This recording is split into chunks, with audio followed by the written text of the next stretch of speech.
ಆಮೇನ್. ದೇವರ ಪರಿಶುದ್ಧ ನಾಮಕ್ಕೆ ಸ್ತೋತ್ರ ಉಂಟಾಗಲಿ. ಯೆಶಾಯ ಪ್ರವಾದನ ಗ್ರಂಥ 40ನೇ ಅಧ್ಯಾಯ 29ನೇ ವಾಕ್ಯ. ಸೋತವನಿಗೆ ತ್ರಾಣವನ್ನು ಅನುಗ್ರಹಿಸಿ ನಿರ್ಬಲನಿಗೆ ಬಹುಬಲವನ್ನು ದಯಪಾಲಿಸುತ್ತಾನೆ. ಆಮೇನ್. ಈ ಮುಂಜಾನೆ ವೇಳೆ ಕೇಳುತ್ತಿದ್ದ ಪ್ರತಿಯೊಬ್ಬರ ಜೀವಿತದಲ್ಲಿ ಈ ಒಂದು ಕಾರ್ಯ ಸಂಭವಿಸುತ್ತೆ. ಯಾವುದಾದ್ರೂ ಜೀವಿತದಲ್ಲಿ, ಉದಾಹರಣೆಗೆ ಒಂದು ಕೆಲಸದ ವಿಷಯದಲ್ಲಿ ನಾವು ಮತ್ತೆ ಪ್ರಯತ್ನ ಪಡ್ತಾ ಇದ್ದೀವಿ, ನಮಗೆ ಕೆಲಸ ಸಿಗ್ತಾ ಇಲ್ಲ. ಮಾತ್ರವಲ್ಲದೆ ಒಂದು ದೇವರ ವಿಷಯದಲ್ಲಿ ಪ್ರಾರ್ಥಿಸ್ತಾ ಇದ್ದೀವಿ, ನಮಗೊಂದು ಆತ್ಮಿಕ ಜೀವಿತದಲ್ಲಿ ಇರ್ಬೋದು, ಭೌತಿಕ ಜೀವಿತದಲ್ಲಿ ಒಂದು ಸೋತೋಗಿರುವಂಥ ಪರಿಸ್ಥಿತಿ ಇರ್ಬೋದು.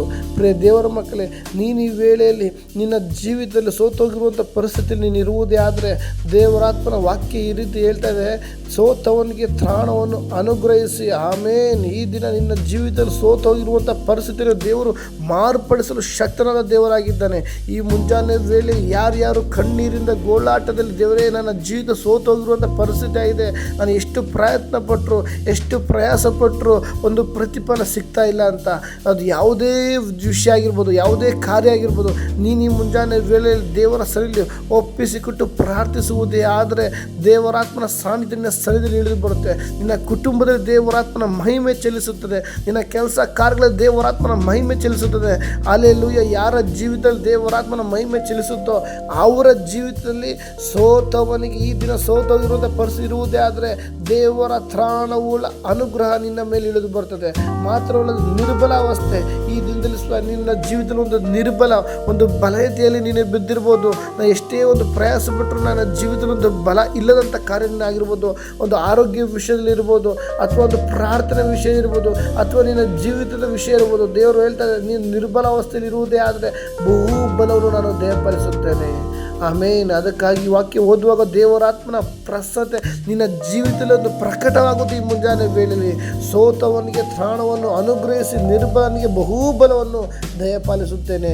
ನಾನು ಈ ವೇಳೆಯಲ್ಲಿ ನಿರ್ಬಲಾವಸ್ಥೆ ಇದ್ದೇನೆ ದೇವರೇ, ನಾನು ಈ ವೇಳೆ ನನ್ನ ಪರಿಸ್ಥಿತಿ ಯಾರಿಗೆ ಹೇಳೋದು, ನನಗೊಂದು ಬಲ ಸಾಲ್ತಿಲ್ಲ, ಇನ್ನೂ ಹೆಚ್ಚು ಒಂದು ಆತ್ಮಿಕ ಬಲ ಹೊಂದಿಕೊಳ್ಬೇಕು, ನನ್ನಲ್ಲಿ ಜೀವಿತದಲ್ಲಿ ಒಂದು ಪ್ರಾರ್ಥನೆ ಮಾಡಬೇಕು ಅದು ಸಿದ್ಧವಾಗ್ತಾ ಇದೆ, ಆದರೂ ಒಂದು ಪ್ರಾರ್ಥನೆ ಆತ್ಮ ಒಂದು ಬಲ ಸಾಕಾಗ್ತಿಲ್ಲ. ನಾನು ತೀರ್ಮಾನ ಮಾಡ್ತಾ ಇದ್ದೀನಿ, ದೇವ್ರ ಹತ್ರ ಒಡಂಬಡಿಕೆ ಮಾಡ್ತಾನೆ, ಆ ಒಡಂಬಡಿಕೆ ನೇನಿಲ್ಲಕ್ಕಾಗ್ತಿಲ್ಲ ಅಂತ ಗೋಳಾಡ್ತಿರ್ಬೋದು. ಆದರೆ ದೇವರ ಆತ್ಮನ ಸಾನ್ನಿಧ್ಯದಲ್ಲಿ ನೀನು ಬರುವುದೇ ಆದರೆ ನೀನು ನಿರ್ಬಲ ಅವಸ್ಥೆಯಲ್ಲಿ ನೀನು ಇರ್ಬೋದು. ಆದರೆ ಈ ದಿನ ಬಲ, ಎಷ್ಟು ಬಲ, ಬಹುಬಲ, ಅಲ್ಲಿ ಸ್ವಲ್ಪ ಅಂತ ಬರೆಯಲ್ಪಟ್ಟಿಲ್ಲ, ಬಹುಬಲವನ್ನು ದಯಪಾಲಿಸುತ್ತಾನೆ. ಆಮೇನ್. ಈ ಮುಂಜಾನೆ ವೇಳೆ ಕೇಳುತ್ತಿಲ್ಲ ಪ್ರತಿಯೊಬ್ಬರ ಜೀವಿತದಲ್ಲಿ ಯಾವುದಾದ್ರೂ ಪರಿಸ್ಥಿತಿ ನಾವು ಸೋತೋಗಿರ್ಬೋದು, ಯಾವುದಾದ್ರೂ ಪರಿಸ್ಥಿತಿ ನಾವು ನಿರ್ಬಲಾವಸ್ಥೆಯಲ್ಲಿ ಇರ್ಬೋದು.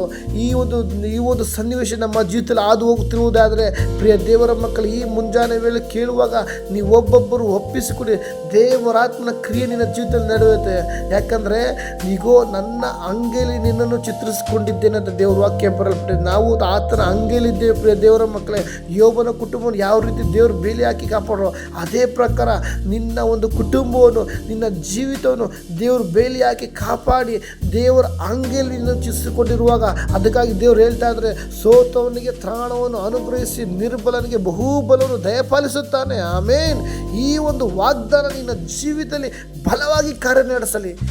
ಅದಕ್ಕಾಗಿ ಮುಂಜಾನೆ ವೇಳೆಯಲ್ಲಿ ಎಲ್ಲರೂ ಒಪ್ಪಿಸಿಕೊಡುವಾಗ ನಿನ್ನ ಜೀವಿತದಲ್ಲಿ ದೇವರು ಬಲವಾದ ಕಾರ್ಯ ನಡೆಸಿ ಆತನ ವಾಗ್ದಾನಕ್ಕನುಸಾರವಾಗಿ ನಿನ್ನನ್ನು ನಡೆಸ್ತಾನೆ. ಅದಕ್ಕಾಗಿ ಈ ಒಂದು ಮುಂಜಾನೆ ವೇಳೆಯಲ್ಲಿ ಈ ವಾಕ್ಯದ ಮುಖಾಂತರ ಎಲ್ಲರನ್ನು ಬಲಪಡಿಸಲಿ. ಸೋತವರು ಪರಿಸ್ಥಿತಿ ಇರುವವರಿಗೆ ಒಂದು ದೇವರ ತ್ರಾಣವುಳ್ಳ ಅನುಗ್ರಹಿಸಲಿ.